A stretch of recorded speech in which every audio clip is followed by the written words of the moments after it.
Hey guys, Nate here, Keller Williams, Empire Estates, and I've been hearing a lot about people waiting for interest rates to come down so that they could save a little bit on their mortgage. And I wanted to do the math for you and let you decide which one you think is a better option.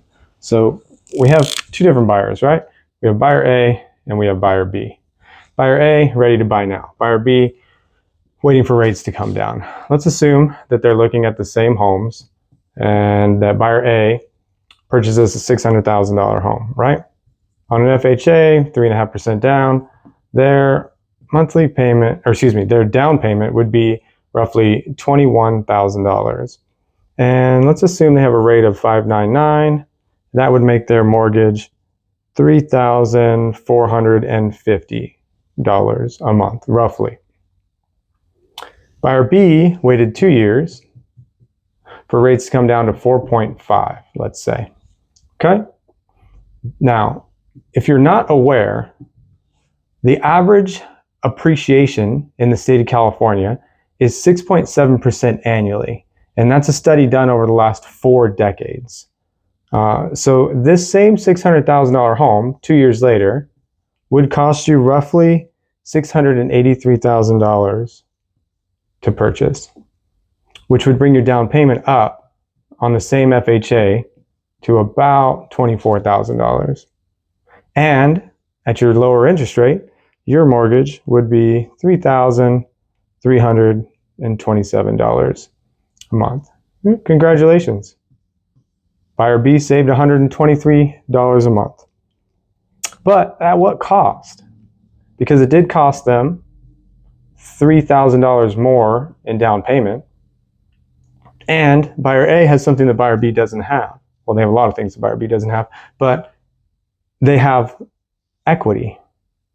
And if you take the appreciation of the home and the down payment off of this and their loan pay down, their equity in the home would be roughly $122,000.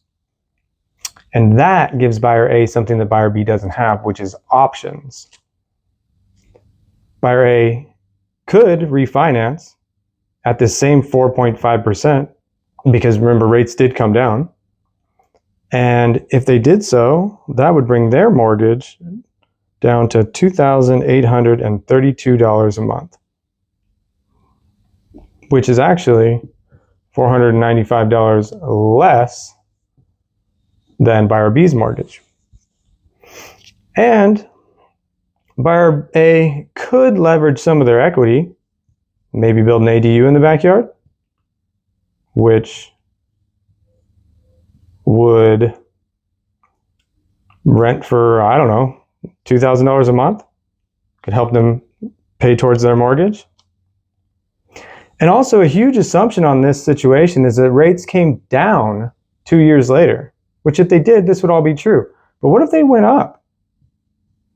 Because we don't actually control the rates. At 7%, buyer A would still have this mortgage locked in, where buyer B would actually then cost them $4,518 roughly a month, which is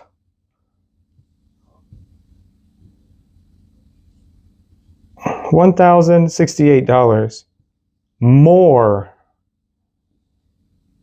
than buyer A. So the question is, which buyer are you? The truth is that navigating the market can be complicated, and having a trusted real estate professional may make all the difference. My team and I are ready to have that conversation with you. We have all the tools to determine if now is the right time for you. So if you're looking to sell or buy real estate, you can email or DM me the words real estate to get that conversation started today.